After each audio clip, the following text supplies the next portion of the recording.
आप सबको जय मसीह। मैं आज सुबह आप लोगों के साथ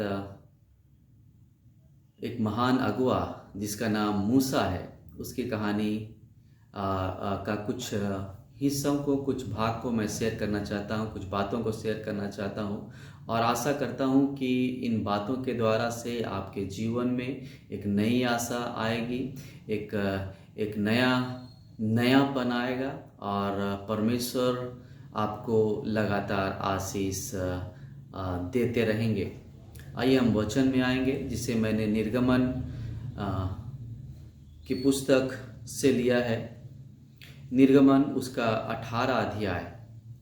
इस 18 अध्याय में अगर हम देखेंगे तो हमें देखने को मिलता है कि जो मूसा है वो इस्राएलियों को मिस्र देश से निकाल कर लेकर आया है। और अब जब 18 पद में हम 18 पद में जब हम आते हैं तो यहाँ पर हम देखते हैं कि जो मूसा का जो ससुर है, मूसा का ससुर मूसा के जो पत्नी है और उसके जो बच्चे हैं उनको लेकर के मूसा से मिलने के लिए आता है, क्योंकि उसे मालूम चलता है कि मूसा मिस्र से बाहर आ गया है, मिस्र से निकल चुका है। इसलिए मूसा का ससुर मूसा से मिलने के लिए आता है और अपने साथ अपनी बेटी को अर्थात मूसा की पत्नी को वो अपने साथ लेकर के आता है और मूसा के दोनों बेटों को भी साथ में लाता है और बड़े खुशी खुशी के साथ जो है मूसा से मिलने आता है। लेकिन जब वो मूसा के पास आता है और जब वो मूसा को देखता है कि वो किस प्रकार इस्राएलियों की सहायता के लिए इतना ज़्यादा व्यस्त है, तो वो घबरा जाता है। आपको लगेगा कि सहायता करते हुए किसी को देखना क्या घबराने की बात हो सकती है?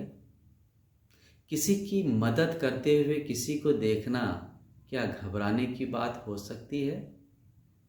मैं कहूँगा हाँ, क्योंकि मेरा ये जो पवित्र शास्त्र है, ये जो मेरा बाइबल है, ये हमें बताता है कि इत्रो ने जब मूसा को देखा कि वो इस्राएलियों की सहायता किस प्रकार से कर रहा है या कितना ज़्यादा वो सहायता कर रहा है, तब वो घबरा जाता है।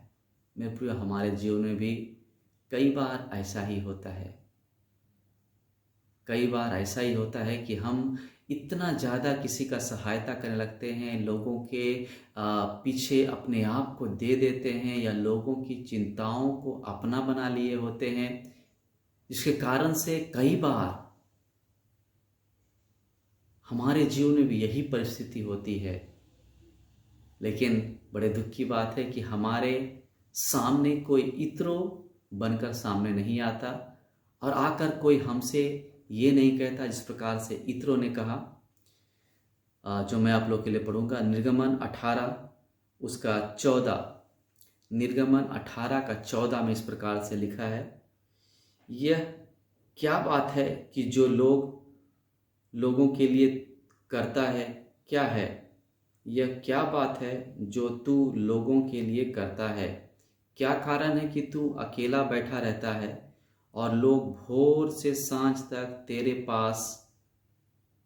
आसपास खड़े रहते हैं? इत्रो कह रहा है कि ये क्या काम है जो तू अकेला करता है। भला काम करता है, इसमें कोई दो मत नहीं, लेकिन इत्रो कह रहा है कि तू अकेला करता है। यहाँ पर समस्या होती है, यहाँ पर जो है दुख की बात है। इत्रो को दुख हो रहा है, उसको तकलीफ हो रही है कि उसका जो दामाद है वो अकेला काम कर रहा है और लोग उसके चारों ओर है और इतने ज़्यादा लोग हैं जिनके पास अलग अलग तरह की समस्याएं हैं, अलग अलग तरह की बातें हैं और उन सभी समस्याओं को वो मूसा के पास लेकर आ रहे हैं और उन सभी समस्याओं का समाधान वे केवल मूसा से चाह रहे हैं और मूसा कह रहा है कि ये जो लोग हैं ये मेरे पास इसलिए आते हैं कि वो सुनना चाहते हैं कि परमेश्वर उससे क्या कहता है। 15 पद को अगर देखें तो मूसा कह रहा है, इसका कारण यह है कि लोग मेरे पास परमेश्वर से पूछने आते हैं। परमेश्वर से पूछने के लिए लोग मूसा के पास आ रहे थे, परमेश्वर की आज्ञा जानने के लिए या परमेश्वर की योजना जानने के लिए लोग मूसा के पास आ रहे थे। और मूसा उन लोगों का परमेश्वर की इच्छा के अनुसार न्याय किया करता था, परमेश्वर की इच्छा के अनुसार लोगों को समझाया करता था। सब कुछ अच्छा है, कुछ भी इसमें बुरा नहीं, लेकिन मेरे प्रियो, इत्रो को यहाँ पर एक दुखद बात दिखाई दे रही है। दुखद बात ये दिखाई दे रही है और वो उस दुख को देखते हुए वो कहता है, it's not good, it is not good, ये अच्छा नहीं। वो कह रहा है कि ये केवल तुम्हारे लिए ही नहीं परंतु इन लोगों के लिए भी अच्छा नहीं है। 17 पद में अगर देखेंगे तो यहाँ इस प्रकार से लिखा है, जो काम तू करता है वो अच्छा नहीं, जो काम तू करता है अच्छा नहीं। क्या अच्छा नहीं? इससे तू क्या वरन ये लोग भी जो तेरे संग है निश्चय थक जाएंगे, क्योंकि यह काम तेरे लिए बहुत भारी है, तू इसे अकेला नहीं कर सकता। मेरे प्रियो, हमारे जीवन में भी मैंने कहा एक इत्रो होने की आवश्यकता है। एक इत्रो होने की आवश्यकता है जो हमारे समस्याओं को देखने पाए, जो बिना बोले हमारी समस्याओं को समझने पाए, जो हमारे सामने आकर हमारे समस्याओं को हमें बताने पाए। लेकिन मेरे प्रियो, बहुत बार ये होता है कि हम अपने चारों ओर ऐसे लोगों को आने नहीं देते जो हमें सलाह दे सके, जो हमें कुछ सिखा सके, जो हमें कुछ बता सके। मुझे लगता है कि मूसा के पास भी ऐसी समस्या थी। मूसा के पास भी जितने लोग थे, जो आसपास उसके लोग थे, वो सभी मूसा से सहायता लेने के लिए आ रहे थे। वो सभी मूसा से कुछ ना कुछ मदद लेने के लिए आ रहे थे। वो सभी परमेश्वर की इच्छाओं को जानने के लिए मूसा के पास आ रहे थे। उन्होंने कभी भी नहीं सोचा था कि मूसा भी किसी बड़ी समस्या में पड़ सकता है। उन्होंने कभी नहीं सोचा था कि मूसा भी एक इंसान है। हाँ मेरे प्रियो, मैंने कहा मूसा भी एक इंसान है। उन्होंने नहीं सोचा था। उन्हें लग रहा था कि मूसा एक परमेश्वर का जन है, मूसा एक परमेश्वर का भेजा हुआ हमारे लिए एक वरदान है, जिसे परमेश्वर ने हमारी सहायता करने के लिए भेजा है। हाँ, बिल्कुल सही, उनका सोच बिल्कुल सही था। वो सही सोच रहे थे कि परमेश्वर ने मूसा को उनके जीवन में सहायता करने के लिए ही भेजा है। लेकिन मूसा का भी एक जीवन है, मूसा का भी एक जीवन है, वो भी एक मनुष्य है, वो भी एक सुखदोगी दुखभोगी मनुष्य। इस प्रकार से पौलुस कहता है कि मैं भी तुम्हारे समान एक इंसान हूं। मेरे प्रियो, कई बार हम भूल जाते हैं कि हम एक इंसान हैं। कई बार हम जब सहायता करने के लिए फील्ड में होते हैं, जब लोगों की समस्याएं हमारे सामने आती है, जब लोग अपने दुखों को, अपनी समस्याओं को हमसे कहते हैं, तब हमें भी लगता है कि हम तो कुछ नहीं, इनका दुख सबसे बड़ा है। एक लेखक ने इस प्रकार से लिखा है कि जब दूसरों का दुख मैंने देखा तब अपना दुख भूल गया। हाँ मेरे प्रियो, ये बहुत सही है, ये बहुत सही बात है, ये बहुत अच्छी बात है कि हम जब दूसरों का दुख देखते हैं तो अपना दुख हम भूल जाते हैं। लेकिन हमें ये जानने की आवश्यकता है कि कहीं हम झुंझला ना जाए। एक समय आएगा जो एक ऐसी परिस्थिति आ जाएगी, उस समय कहीं हम झुंझला ना जाएं, कहीं हम बर्नआउट ना हो जाए, कहीं हम निराश ना हो जाए। दूसरों की समस्याओं को समाधान करते करते करते करते कहीं हमारे जीवन में ही समस्याएं ना खड़ी हो जाए। मेरे प्रियो, हमें इसके लिए सचेत रहने की आवश्यकता है, हमें इसके लिए सतर्क रहने की आवश्यकता है। इसके लिए हमारे जीवन में एक इत्रो की आवश्यकता है। जिस प्रकार से मूसा को आगे बढ़ने के लिए, मूसा को जीवन में लगातार दूसरों की सहायता करने के लिए एक सलाहकार की आवश्यकता थी, वो सलाहकार इत्रो था। क्या आपके जीवन में कोई आपका सलाहकार है? क्या आपके जीवन में कोई कोच है, जिसे आज हम कोच कहते हैं? उसे हम हिंदी में सलाहकार कर सकते हैं। क्या आपके जीवन में कोई सलाहकार, कोई कोच है? यदि नहीं है मेरे प्रियो, तो आज ही खोजने की आवश्यकता है।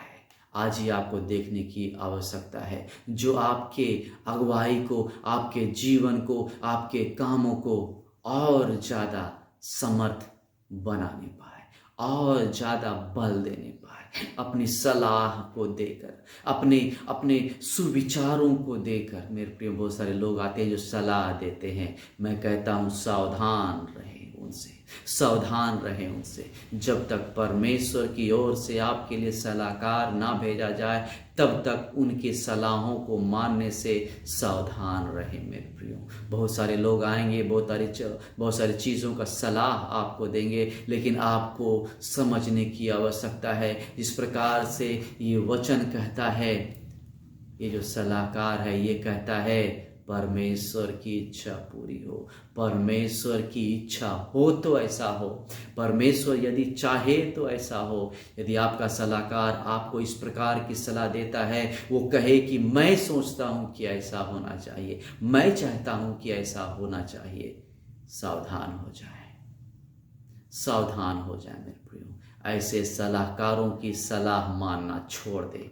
यदि आपने अब तक माना है, जो आपसे कह रहे थे कि मैं सोचता हूँ कि ऐसा हो जाएगा, मैं सोचता हूँ कि ऐसा ही होना चाहिए, उनसे बचना शुरू कर दे, उनसे अलग होना शुरू कर दे। वो सलाहकार परमेश्वर के द्वारा भेजा हुआ नहीं है। मैं आपको स्पष्ट कहना चाहता हूँ मेरे प्रियो, वो सलाहकार परमेश्वर के द्वारा नहीं, किंतु आपके दुश्मन शैतान के द्वारा आपके पास भेजा गया है, जो आपके जीवन को तोड़ना चाहता है, जो आपके काम को बिखेरना चाहता है, जो आपके जीवन को बर्बाद करना चाहता है। इसलिए वो बुरी बुरी सलाह देता है, इसलिए वो बुरी बुरी बातें आपको सिखाता है, समझाता है, तुम्हें ऐसा करना चाहिए, तुम्हें वैसा करना चाहिए, तुम्हें यहाँ जाना चाहिए, तुम्हें वहाँ जाना चाहिए, तुम्हें इस प्रकार से करना चाहिए।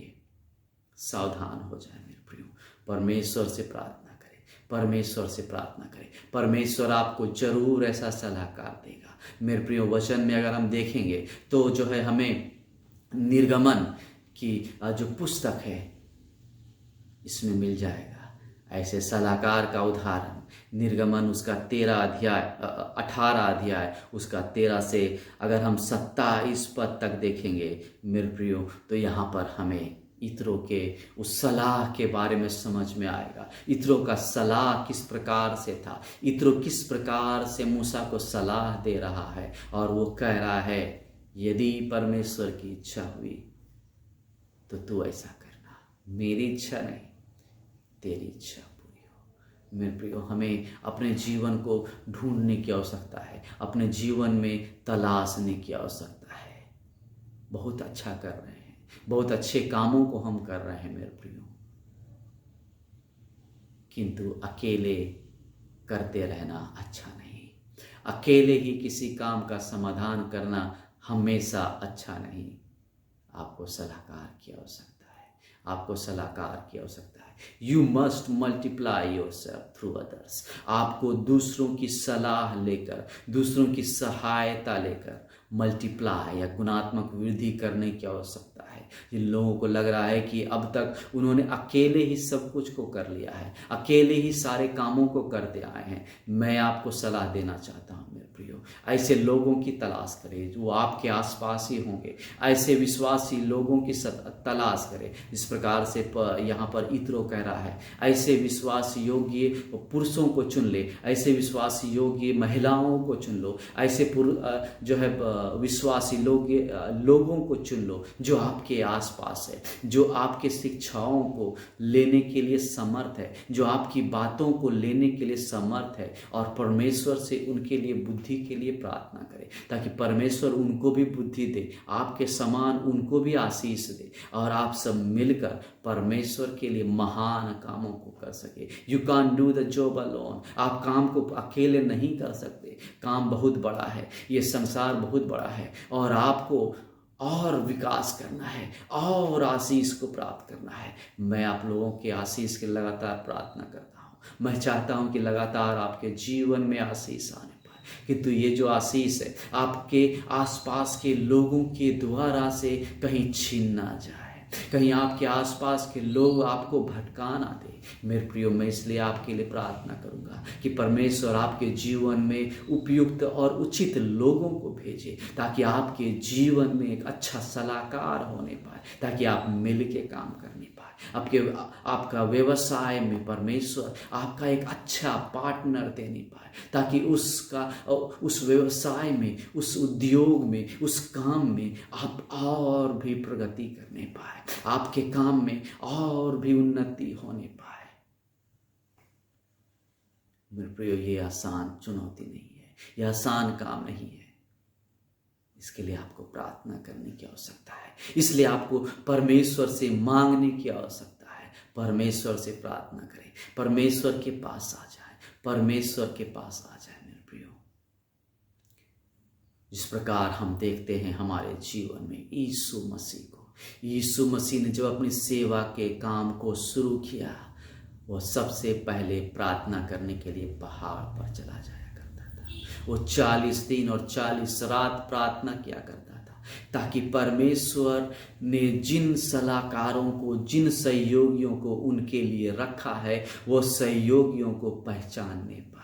यदि आपको अपने जीवन में और आगे बढ़ना है मेरे प्रियो, यदि आपको अपने जीवन के मुकाम तक पहुंचना है, अपनी हर एक उन अभिलाषाओं को, उन आशाओं को, उन योजनाओं को पूरा करना है मेरे प्रियो, तो आपको भी घुटनों पर आना होगा, आपको भी प्रार्थना करना होगा और परमेश्वर से सहायता मांगना होगा कि परमेश्वर ने आपके लिए कौन कौन ऐसे लोगों को रखा है, किन किन लोगों को रखा है जो आपके काम में आपकी सहायता करने पाए। मेरे प्रिय, इस प्रकार से यीशु मसीह ने प्रार्थना किया, और प्रार्थना करने के बाद वो जब पहाड़ से नीचे आए तब उन्होंने 12 लोगों को चुना, 12 प्रेरितों को उन्होंने नियुक्त किया, और लगातार जो है 3.5 साल तक यीशु मसीह उन 12 लोगों को सिखाते रहे।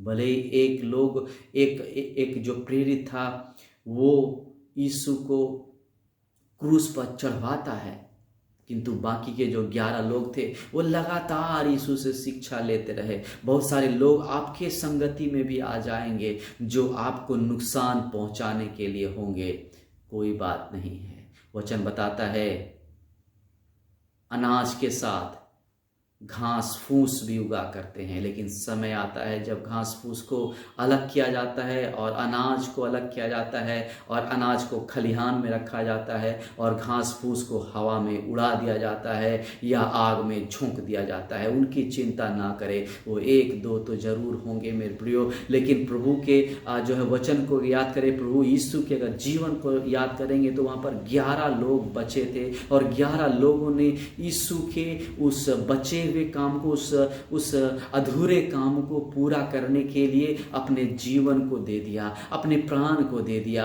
और 12वां जो पौलुस प्रेरित आता है, उन्होंने भी अपने जीवन को लगा दिया। वो मेरे प्रियो, आपके लिए भी जीवन लगाने के लिए लोग खड़े हैं, आपके लिए भी लोग अपने जीवन को देने के लिए तैयार है। हर संभव आपकी सहायता करने के लिए लोग तैयार है।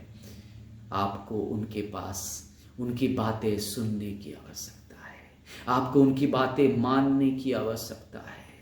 मेरे प्रिय, जिस प्रकार से यीशु मसीह ने उन 12 लोगों पर भरोसा किया। आपको भरोसा करने की आवश्यकता है। बहुत बार ऐसा होता है कि हम लोगों पर भरोसा नहीं कर पाते। हमें लगता है कि जो काम हम कर रहे हैं वो केवल हम ही कर सकते हैं, हमारे अलावा हमारे काम को हमारे समान कोई नहीं कर सकता। मैं आपको याद दिलाना चाहता हूँ मेरे प्रियो, यीशु मसीह केवल यरूशलेम के आसपास सुसमाचार प्रचार किया करते थे, किंतु पौलुस प्रेरित यरूशलेम से लेकर इल्लुरिकुम तक, एक छोर से लेकर दूसरे छोर तक यीशु के सुसमाचार को लेकर जाने वाला वो 12वां चेला हुआ था। जब हम दूसरों पर विश्वास करना शुरू करते हैं तब वो भी आपके लिए जान प्राण लगाकर मेरे प्रियो आपके योजना को पूरा करने के लिए आपके कंधे से कंधा मिलाकर आगे बढ़ेंगे। आपको प्रार्थना करने की आवश्यकता है। आपको प्रार्थना में आंख बंद करके देखने की आवश्यकता है कि वो कौन व्यक्ति है जो आपके लिए खड़ा रहे। आइए हम प्रार्थना करेंगे। अनुकारी परमेश्वर पिता, हम एक बार फिर से आपके पास आते हैं प्रभु जी, और आपको धन्यवाद देते हैं कि आपने हमारे लिए एक इत्र को रखा है, एक नहीं अनेक इत्रों को रखा है। मेरे प्रियो, परमेश्वर ने आपके लिए इत्रों को रखा है। परमेश्वर आपसे कहता है कि हर किसी के लिए मैंने एक इत्र रखा है जो आपको उचित सलाह दे सके। प्रभु आपका धन्यवाद देते हैं कि आज की सुबह आपने मुझे आपके वचन को बांटने का अवसर दिया, आपके लोगों से बातचीत करने का अवसर दिया। मेरे प्रिय श्रोताओं के जीवन में आपने लगातार आशीष को दिया है, इसके लिए मैं आपका धन्यवाद देता हूँ प्रभु जी। प्रार्थना करता हूँ इस समय हर एक श्रोताओं के लिए जो इस कार्यक्रम को सुन रहे हैं प्रभु जी, हर किसी के जीवन में आपने लगातार आशीषों को दिया है, इसके लिए धन्यवाद करता हूँ प्रभु जी। लगातार आप आशीषों को देंगे, इसके लिए धन्यवाद करता हूँ प्रभु जी। जो आज हमने सीखा है अपने जीवन में एक अच्छा सलाहकार ढूंढने के लिए, एक अच्छा सहयोगी, एक अच्छा साथी ढूंढने के लिए प्रभु जी आप इनकी सहायता करें, ताकि वो अच्छा सलाहकार, अच्छा साथी को पहचान नहीं पाए जो इनके आसपास ही है। कई बार हम अपने सलाहकारों को नज़रअंदाज कर देते हैं प्रभु जी। हमारे सलाहकारों में से आपके द्वारा से भेजा गया सलाहकार को हम पहचान नहीं पाए।